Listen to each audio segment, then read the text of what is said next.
Ya, sampai di sini dulu. Kalau ada yang kurang jelas antum mau tanyakan silakan. Wassalamualaikum Muhammadin sallallahu alaihi wa ala alihi wasallam. Ada pertanyaan yang masuk, yang bisa saya jawab, yang tidak wallahu a'lam bishawab.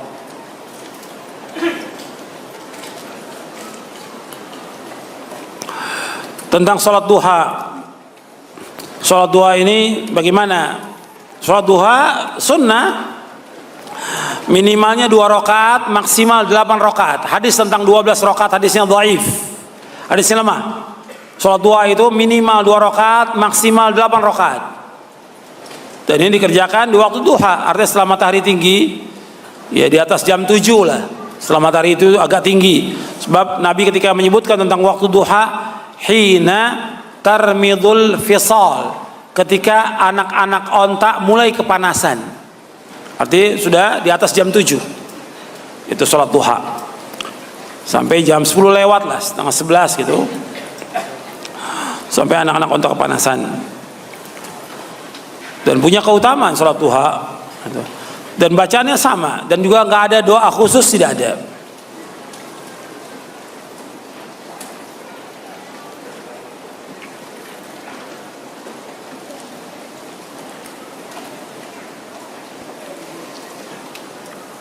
Apa benar bahwa wanita ketika sujud itu dia tangannya mengepit ke dadanya? Ini tidak benar riwayatnya. Pada hakikatnya sholat wanita dengan laki-laki sama. Dalam takbir, dalam meletakkan dada di dada, sama laki dan perempuan.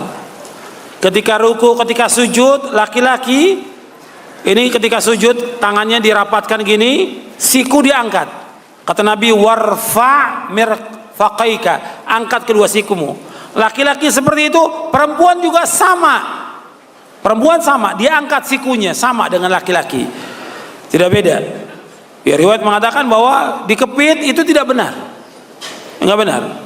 Jadi perempuan sama dengan laki-laki, diangkat tangannya.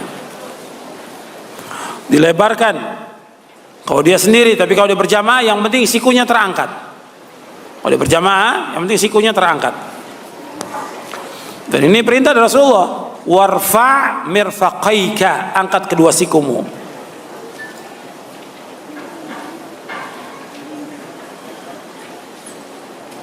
Bolehkah orang sholat sunnah pada saat istirahat kerja atau dia sebelum kerja? Boleh.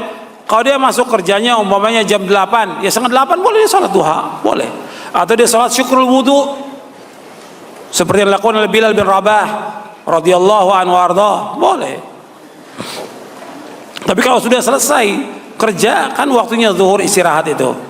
Zuhur yang wajib yang dikerjakan oleh dia. Yang sebelumnya ada qobliyah zuhur dan ada ba'diyah zuhur. Bolehkah kita sholat di belakang imam pelaku bidah? Boleh.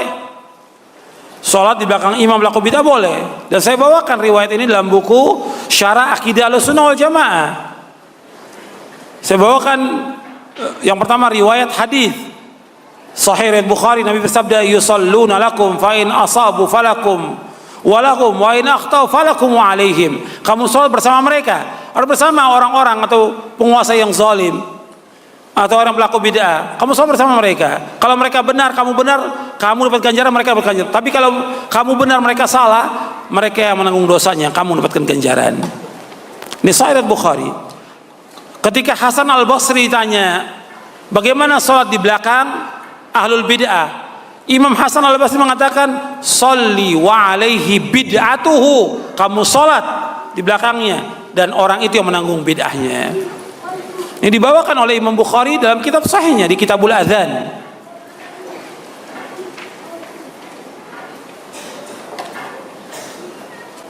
Bagaimana kalau seorang lupa sholat, kemudian dia ingat pada waktu paginya, dia sholat isya, lupa sholat isya,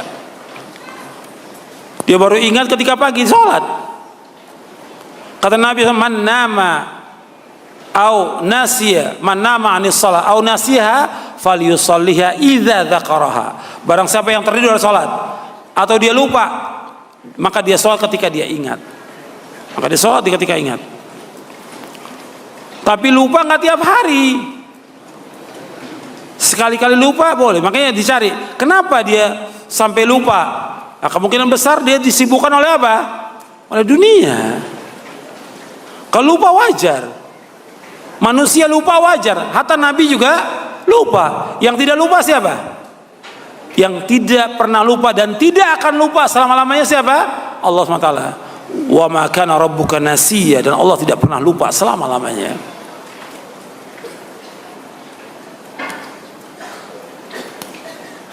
Bagaimana orang yang bermakmum dengan orang yang rusak bacaannya?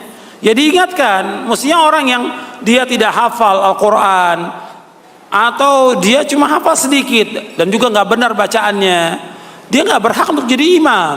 Mesti diingatkan dengan cara yang baik. Antum nggak berhak jadi imam. Berikan kepada orang-orang yang banyak hafalannya. Bab Nabi SAW ketika menyebutkan tentang imam, Nabi menyebutkan aqra'uhum li kitabillah, yang paling banyak hafalan kitabullah. Baru setelah itu yang paling tahu tentang sunnah. Jadi yang paling hafal dulu.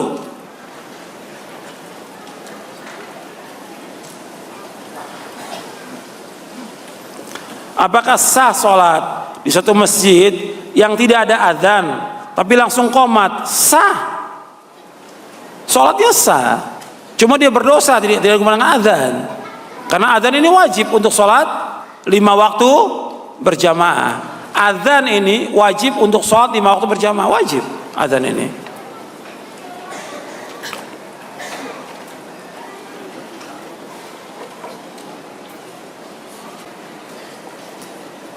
Boleh tidak seorang ketika berangkat ke masjid menggunakan motor atau mobil? Boleh, boleh. Apakah dia mendapatkan ganjaran? Ya, soal dapat ganjaran, ya jelas dia berangkat menuju ibadah kepada Allah, dapat ganjaran. Meskipun tidak sama dengan langkah yang Nabi sebutkan dalam hadisnya, tapi soal ganjaran tetap dapat ganjaran. Jangan juga ya terlalu kaku juga. Nabi menyebutkan dengan melangkah, maka harus melangkah. Harus jalan kaki, nggak boleh naik kendaraan. Juga nggak benar pendapat seperti ini. Boleh pakai kendaraan, nggak ada masalah. Kalau masjidnya dekat, dia bisa dengan jalan kaki. Tapi kalau masjidnya jauh, itu harus dengan kendaraan.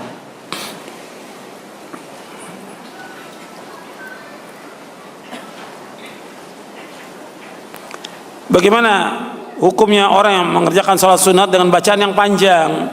Nabi SAW kalau sholat sunat yang rawatib itu bacanya pendek. Hatta rawatib yang paling penting dari rawatib 5 waktu sholat, yang paling penting sholat yang mana? Rawatib yang mana? Saya ulangi, saya pertanyaan. Dari 5 waktu sholat rawatib, sholat sunat rawatib, yang paling penting sholat yang mana?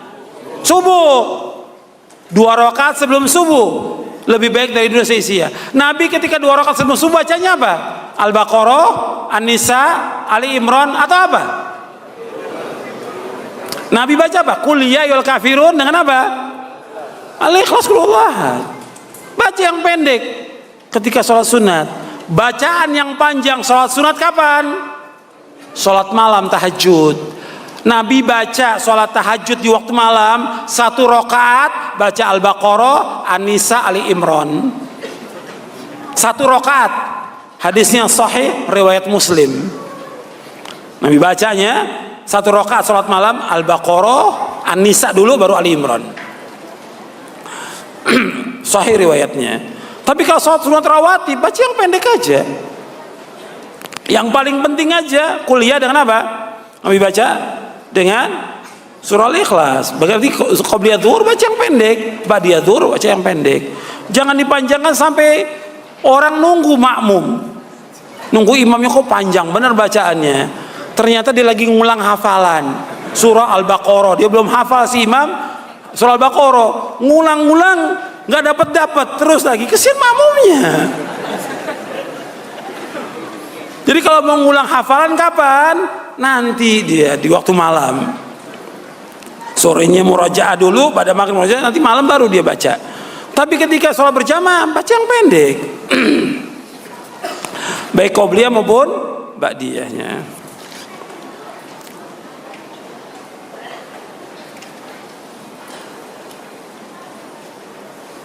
tentang sholat sunnah, qobliyah dan ba'diyah, rawatib. Yang terbaik di mana? Yang terbaik ya secara umum di rumah. Yang terbaik di rumah. Tapi kita seperti orang-orang yang kerja di kantor, di pasar, ya kerjakan di masjid ya. Kalau kita rumah kita dekat dengan masjid, ya bisa kita kerjakan di rumah lebih dahulu, baru ke masjid. Atau kalau memang waktunya luang, ya kita sholat di masjid. Cuma tetap yang terbaik di mana? Di rumah. Seperti qobliyah subuh, yang terbaik kita kerjakan di rumah. Qobliyah zuhur kalau bisa ya kita di rumah kalau mungkin. Kalau enggak ya kita di masjid. Ba'diyah juga demikian. Tapi untuk ba'diyah maghrib, Nabi menyuruh kita di rumah. Ketika Nabi selesai sholat maghrib, ada sebagian sahabat ingin sholat ba'diyahnya di masjid. Kata Nabi SAW kepada para sahabat, sholatlah kalian di rumah kalian. Sampai Nabi mengatakan, irka'u hataini raq'ataini fi buyutikum. Dalam kamu mengerjakan 2 rakaat ini, 2 rakaat ba'diyah maghrib di rumah kalian. Jadi kita dianjurkan untuk mengerjakannya di rumah. Kemudian ba'diyah isya di mana? Di rumah. Nabi mengerjakan ba'diyah maghrib di rumah, ba'diyah isya Nabi kerjakan di rumah. Kalau dikerjakan di masjid boleh atau tidak? Boleh. Cuma tetap yang namanya sholat sunat yang afdol di mana? Di rumah. Ada yang dikerjakan di masjid nggak bisa di rumah. Tahiyatul masjid. Itu nggak bisa di rumah, ya di masjid kerjaan.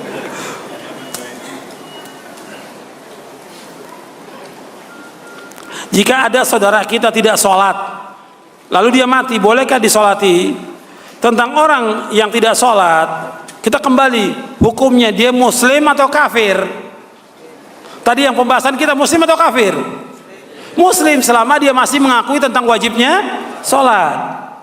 Kalau dia muslim, berarti wajib disolatkan kalau dia mati. Cuma kita kalau nggak mau sholatkan, nggak ada masalah. Kan sholat jenazah fardu ain atau fardu kifayah? Fardu kifayah. Jadi suruh temannya juga yang nggak sholat suruh sholatkan. Temennya yang nggak sholat suruh sholatkan sholat jenazah. Kita nggak usah sholat sebagai pelajaran buat yang lain. Jangankan masalah itu, masalah utang aja Nabi ketika ada sahabat yang utang 2 dinar, Nabi nggak mau sholatkan. Sebagai apa? Sebagai pelajaran buat sahabat yang lain. Utang 2 dinar, Nabi nggak mau sholatkan. 2 dinar kecil, 2 dinar. Apalagi yang utangnya jutaan. Boleh imam masjid nggak mau sholatkan, utang banyak utang nggak mau sholatkan. Kalau dia menikmati. Jadi ini nggak boleh orang menganggap ringan masalah ini. Tapi ketika dia tidak sholat, maka biar teman yang sholatkan. Kita nggak usah sholatkan. Sebagai pelajaran buat yang lain.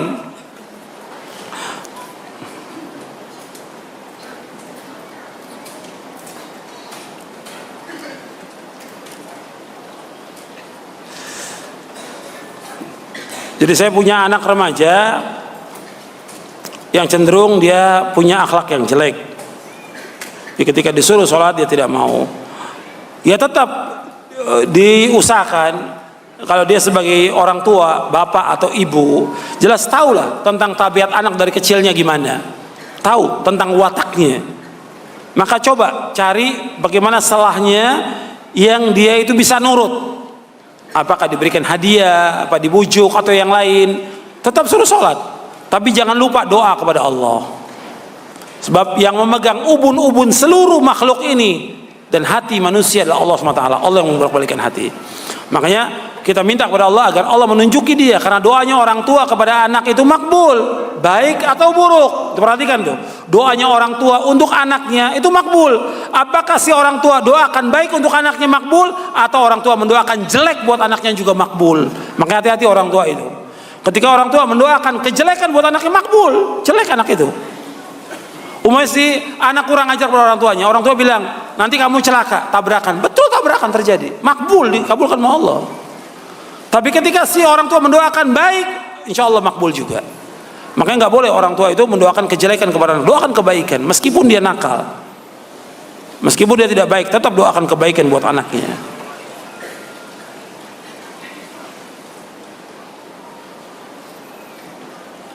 Kalau umpamanya saya berangkat ke masjid untuk sholat subuh, dan ini rutinitas dia sholat subuh, Suatu waktu dia terlambat sampai di masjid sudah selesai jamaah sholat subuh. Bagaimana? Apakah tetap dia sholat di masjid atau dia pulang ke rumahnya? Boleh dia kerjakan di masjid sendirian, boleh juga dia pulang ke rumahnya. Dia berjamaah dengan istrinya, boleh. Karena terjadi juga pada sahabat yang demikian, ketika sampai di masjid sudah selesai sholat, maka dia pulang ke rumahnya. Tapi ini kejadiannya sekali, bukan tiap hari terlambat. Pada orang yang sholat mesti terlambat, langganan terlambat, mesti diingatkan. Orang yang suka biasa terlambat, selalu akhir, akan diakhirkan oleh Allah rahmatnya. Allah akan mengakhirkan rahmatnya bagi orang itu.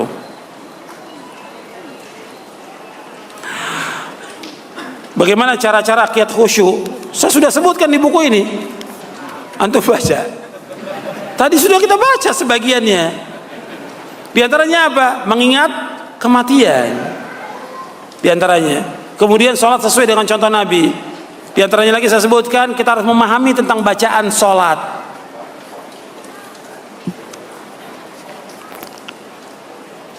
Mungkin bacanya lihat halaman pertama dengan halaman terakhir kali ya.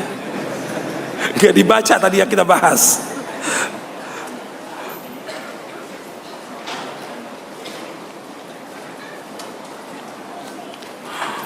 Ya tentang berjamaah ini, apakah kita ambil jamaah yang pertama atau kedua? Ya jamaah yang pertama. Jamaah yang dimaksud soal berjamaah mendapatkan 27 derajat. Perhatikan ini. Ya, yang dimaksud berjamaah mendapatkan 27 derajat jamaah yang dikumandangkan azan pertama kali. Azan, kita datang ke tempat itu, soal berjamaah itu yang dapat 27. Adapun jamaah kedua, ketiga enggak ada. Enggak dapat fadilah seperti yang pertama, tidak. Nabi menyuruh untuk segera datang ke masjid sholat berjamaah. Jadi kalau di tempat antum atau di pabrik melakukan yang demikian, ya dihimbau untuk mengerjakan cukup sekali. Maka kita tunggu yang lain untuk sholat berjamaah, sabar kita. Atau sampai waktu 20 menit nggak apa-apa, tunggu sampai orang semuanya kumpul untuk sholat berjamaah.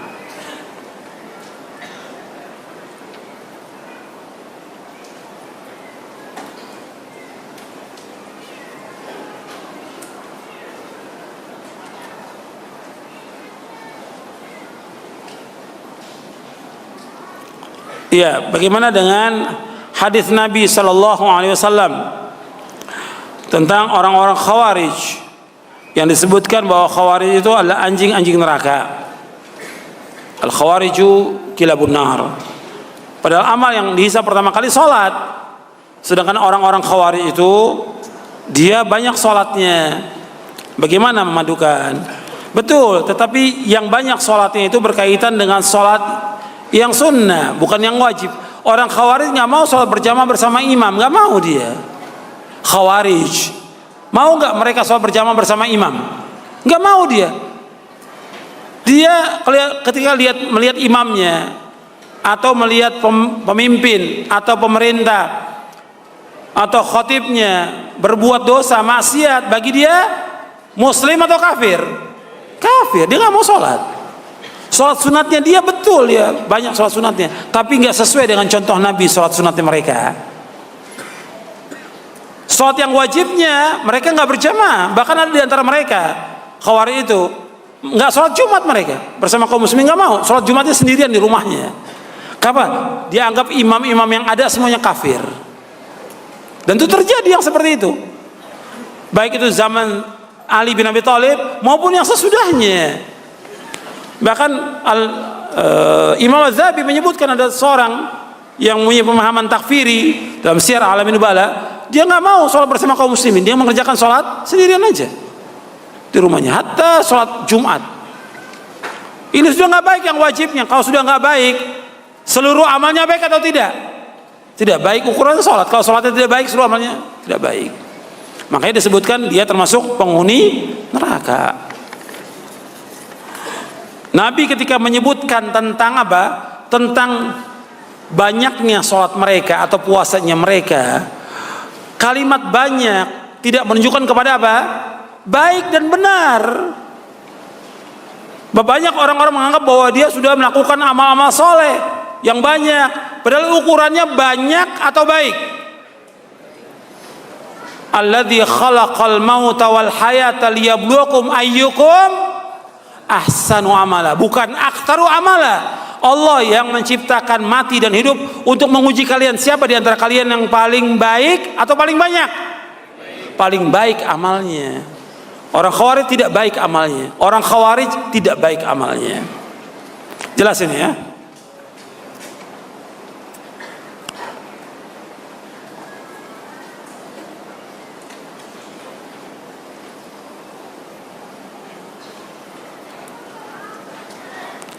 Tentang masalah anak-anak yang sholat berjamaah di masjid, boleh atau tidak boleh? Boleh. Tidak, anak-anak sholat di masjid boleh. Kalau dia mengganggu, ya diingatkan aja, diingatkan. Cuma tetap yang perlu diingatkan, kadang-kadang anaknya ke masjid, bapaknya nggak ke masjid. Anaknya ke masjid, bapaknya nggak ke masjid. Jadi tetap diingatkan supaya jangan ribut. Jadi jangan dilarang, mereka untuk melatih diri untuk ke masjid jangan dilarang, tapi diingatkan, tetap diingatkan, jangan berisik, jangan bercanda, terus diingatkan setiap sholat, diingatkan.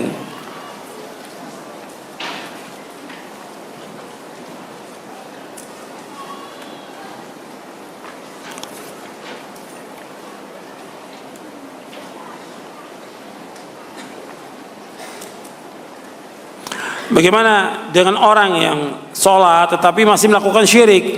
Ini juga banyak. Dia sholat tapi masih melakukan kesyirikan. Syirik, dosa besar yang paling besar. Kalau orang sudah melakukan syirik dan sudah sampai hujah kepada dia, tetap dia berbuat syirik sampai dia meninggal, amal-amalnya dia diterima atau dihapus? Menurut Al-Quran, dihapus. Allah berfirman kepada Nabi Muhammad SAW dalam surah Az-Zumar ayat 65, la in asyrakta la yahbatanna amaluka wa la takuna minal khasirin. Seandainya engkau berbuat syirik akan hapus amal-amalmu dan engkau termasuk orang-orang yang merugi. Jadi kalau syirik seluruh amal akan hapus. Tapi diingatkan dulu, orang-orang yang berbuat syirik diingatkan dengan cara yang baik, didatangi, diingatkan dengan cara yang baik, diberikan buku. Usahalah semaksimal mungkin agar mereka sadar dan kembali ke jalan yang benar.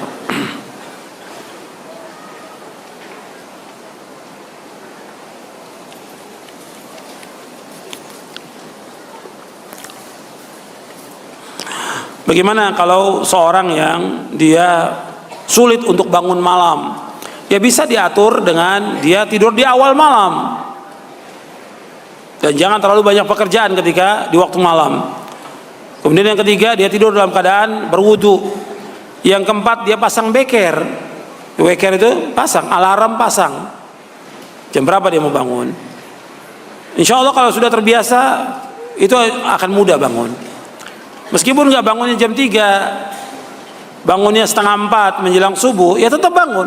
Bisa dikerjakan tahajud 2 rakaat, witirnya 1 bisa. Kalau masih ada waktu lagi bisa dikerjakan tahajudnya 4, witirnya 3. Jadi nggak mesti 11. 11 itu yang maksimal. Orang mengerjakan 2 saja tahajudnya, witirnya 1, boleh dalam syariat Islam, boleh. Atau dia hanya mengerjakan witir saja juga boleh. Sebelum tidur, karena dia pulangnya jam 12 malam. Ya kerja atau dakwah atau yang lainnya, dia witir dulu sebelum tidur. Kemudian nanti malam dia nggak bangun lagi, cukup dengan witir aja boleh. Karena iman manusia ini berbeda-beda. Tapi kita harus upaya, kalau bisa kita tahajud lakukan. Dan witir jangan tinggalkan, karena para ulama mengingatkan para thalabatul ilm untuk bangun malam.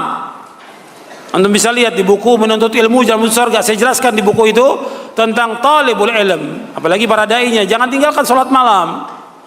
Jangan tinggalkan juga sholat witir. Karena wasiat dan nasihat para ulama demikian. Begitu juga wasiat Rasulullah kepada para sahabatnya.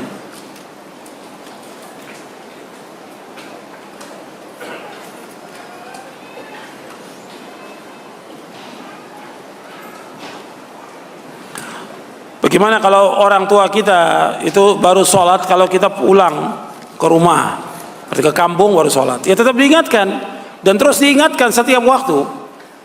Kita telepon, kita kirimi surat dan yang lainnya, setiap waktu diingatkan tentang wajibnya sholat 5 waktu.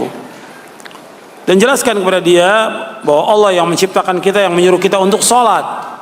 Jangan ditinggalkan karena ini berat hukumannya dan juga ancamannya berat, dunia maupun akhirat.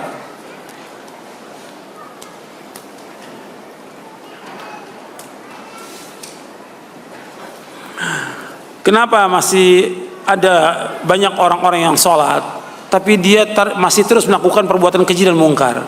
Tadi sudah jelaskan, karena sholatnya dia tidak khusyuk, sholatnya dia tidak tumanina, sholatnya dia tidak mengikuti contoh Nabi SAW, sholatnya dia tidak dipahami tentang isi dari sholatnya.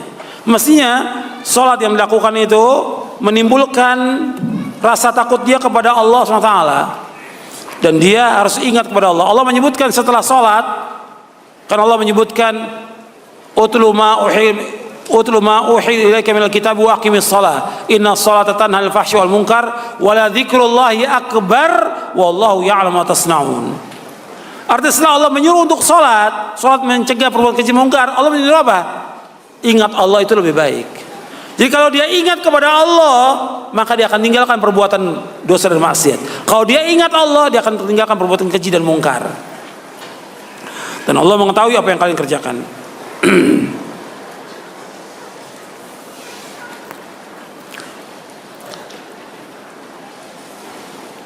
Apakah boleh atau ada dalil yang menunjukkan bahwa kita sholat tujuannya agar rezeki kita lancar? Nggak boleh. Sholat duha, sholat tahajud supaya rezekinya lancar, nggak boleh niat gitu. Sholat kita karena Allah. Kalau kita ibadah kepada Allah dengan benar, sesuai dengan contoh Nabi, ikhlas, rezeki pasti akan diberikan oleh Allah. Pasti. Anda perhatikan, rezeki itu sudah dijamin oleh Allah. Semua makhluk ini sudah dijamin oleh Allah, Muslim maupun kafir, manusia maupun binatang, dijamin rezekinya oleh Allah. Wa ma min dabbatin illa 'ala Allahi rizquha. Enggak ada satu binatang ternak muka bumi yang Allah jamin rezekinya. Manusia semua dijamin rezekinya, pasti diberikan rezeki oleh Allah. Yang belum pasti soal ibadah kita kepada Allah, itu belum pasti. Yang belum pasti diterima atau tidaknya ibadah kita. Yang belum pasti kita ini bahagia atau tidak. Yang belum pasti kita ini husnul khatimah atau su'ul khatimah. Yang belum pasti kita masuk surga atau tidak, belum pasti. Rezeki pasti dijamin oleh Allah, pasti. Dan kalau kita terus ibadah kepada Allah dengan benar, kefakiran itu akan ditutup oleh Allah.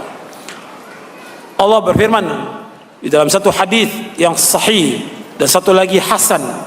Allah berfirman, ya bena Adam, tafarragh li ibadati amla sadraka ghinan wa asudda faqra. Wa ilam taf'al mala'tu yadayka syughla walam asudda faqrak. Kata Nabi SAW, wahai anak Adam, Allah berfirman, wahai anak Adam, hendaklah kamu luangkan semua waktumu, luangkan untuk ibadah kepadaku. Aku akan penuhi dadamu dengan kecukupan dan aku akan tutup kefakiranmu. Enggak diberikan kefakiran, diberikan Allah kecukupan, enggak pernah fakir ya. Wa illam taf'al, kalau kamu nggak lakukan itu, nggak mau ibadah kepadaku, nggak meluangkan waktu untuk ibadah kepadaku, malah tu yadaika syughla, aku akan penuhi kedua tanganmu dengan kesibukan. Walam asudda faqrak, dan aku tidak akan menutup kefakiranmu. Hadis ini sahih dan disahihkan dan juga dihasankan oleh Syekh Albani dalam silsilah dalam Sahih Jami'us Shaghir dan juga dalam kitabnya Sahih At-Targhib wa Tarhib. Jadi ikhwan fillah, azakumullah, Anda perhatikan salat ini akan menghilangkan kesulitan, kefakiran. Semua ibadah ini seperti itu. Tapi jangan niatkan kita sedekah supaya rezeki lancar. Kita sedekah supaya diganti oleh Allah. Pasti diganti. Bapak Allah berfirman, wa ma anfaqtum min syai'in fahuwa yukhlifuh wa huwa khairur raziqin. Apa saja yang kamu infakkan, apa saja, sekecil apapun, pasti diganti oleh Allah. Dan Allah sebaik-baik pemberi rezeki. Dalam surah Saba. Jadi jangan kita mengharapkan sesuatu dari ibadah kita, mengharapkan surga, ikhlas, mengharapkan jannah. Itu dalam ibadah kepada Allah. Hatta kita ibadah umrah haji, itu akan menghilangkan kefakiran, menghapuskan dosa, menghilangkan kefakiran. Sampai Nabi bersabda dalam hadis yang sahih dari Imam Tirmidzi, Ibnu Khuzaimah dan yang lainnya, Kata Nabi SAW, tabi'u bainal haji wal umrah, fa innahuma yanfiyanil faqra wal dhunub kama yanfil kiru qabathal hadid wal dhabi wal fiddah wa laysa lil hajjatil mabrurati ilal jannah wa laysa lil hajjatil mabrur jazaa'un ilal jannah. Kata Nabi, iringi haji dengan umrah. Kalau kamu sudah haji, iringin umrah. Kalau sudah umrah, iringi dengan haji lagi. Terus seperti itu. Karena keduanya, haji umrah itu pertama menghapuskan dosa, yang kedua menghilangkan kefakiran, sebagaimana tungku api membersihkan kotoran besi, emas dan perak. Dan tidak ada ganjaran bagi haji yang mabrur kecuali sorga. Maka laksanakan ibadah kepada Allah. Insya Allah Allah akan datangkan rezeki kepada kita. Tapi jangan niatkan kita untuk itu, jangan. Maka Nabi ketika menyuruh sahabat untuk sedekah, Nabi iming-imingi dengan dunia atau tidak? Tidak. Kata Nabi, ittaqin nara walau bisyiqqi tamratin. Jaga diri kamu dari api neraka meskipun dengan apa?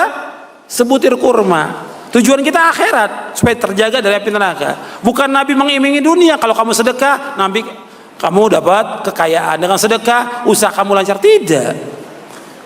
Tapi itu sudah jaminan dari Allah SWT. Tapi niatkan kita karena Allah.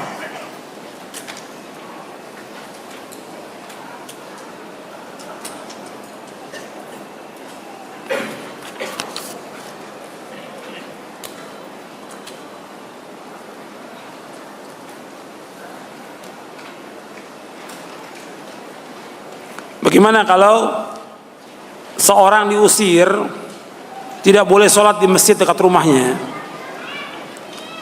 karena beda pemahaman? Ima orang yang diusir ini nggak benar, ima yang ngusir yang nggak benar. Kenapa yang diusir nggak benar? Ya mungkin tindakannya dia kalau nggak benar sehingga diusir. Mungkin dia baru datang pertama kali sudah jago, nggak boleh usolli, bid'ah, kunut bid'ah, ya diusir sama orang. Antum sebagai masyarakat, ya antum bergaul dengan mereka dengan cara yang baik. Antum mendatang, ikuti sholat mereka. Sholat di belakang ahlul bidah menurut syariat Islam boleh atau tidak? Boleh. Sah atau tidak? Sah. Kita harus sabar. Ya mungkin kenapa sampai diusir? Ya mungkin ada beberapa faktor yang lain. Maka tadi ima dari yang diusir yang salah atau yang mengusirnya. Jadi jangan langsung, oh yang ngusir pasti salah. Belum tentu juga. Dia mengusir karena apa? Ada sebab, akibat usir ini ada sebabnya apa? Tingkah lakunya di masjid itu. Ini kadang-kadang orang sudah ngikuti sunnah ini, kadang-kadang masuk masjid orang kayak masjid sendiri, kayak jagoan, nyalain lampu sendiri, nyalain ini sendiri semuanya. Ya orang situ kesel, kamu nggak boleh sholat sini. Ya wajar diusir. Karena apa? Tingkah lakunya sudah seperti jagoan, sudah seperti masjidnya dia sendiri. Padahal dia pendatang, mesti nggak bisa gitu. Tanya, boleh nggak saya adzan? Boleh nggak saya jadi imam? Karena nggak ada imam di sini. Coba pakai adab, akhlak yang baik, muamalah dengan baik.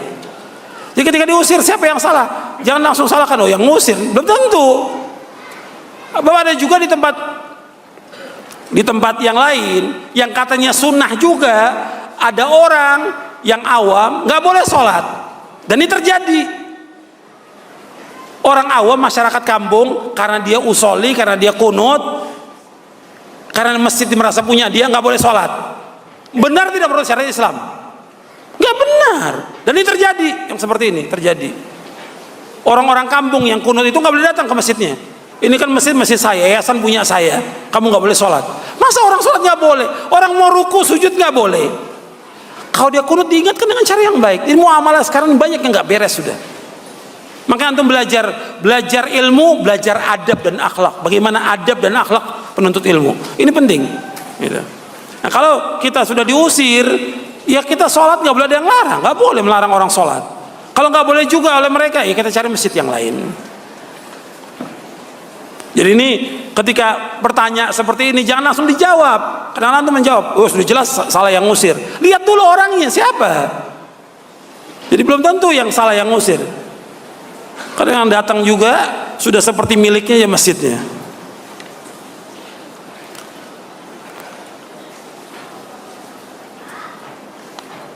Bagaimana tentang sholat isya? Apakah sholat itu panjang waktunya sampai subuh atau sampai pertengahan? Ada dua pendapat ulama, tapi yang kuat pendapatnya bahwa sholat isya itu ila nisfil lail awsat, menurut hadis Muslim, sampai pertengahan malam. Itu yang kuat. Dan itu pendapat jumhur ulama. Nah, itu.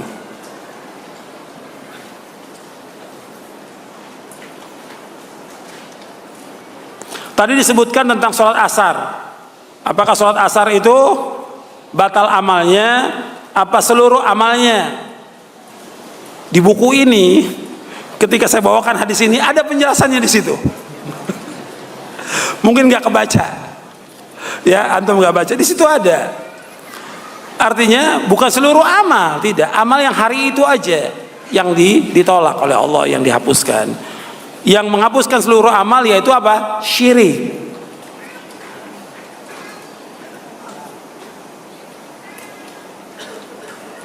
Bolehkah kita sholat di awal waktu sedangkan dia masih jam kantor?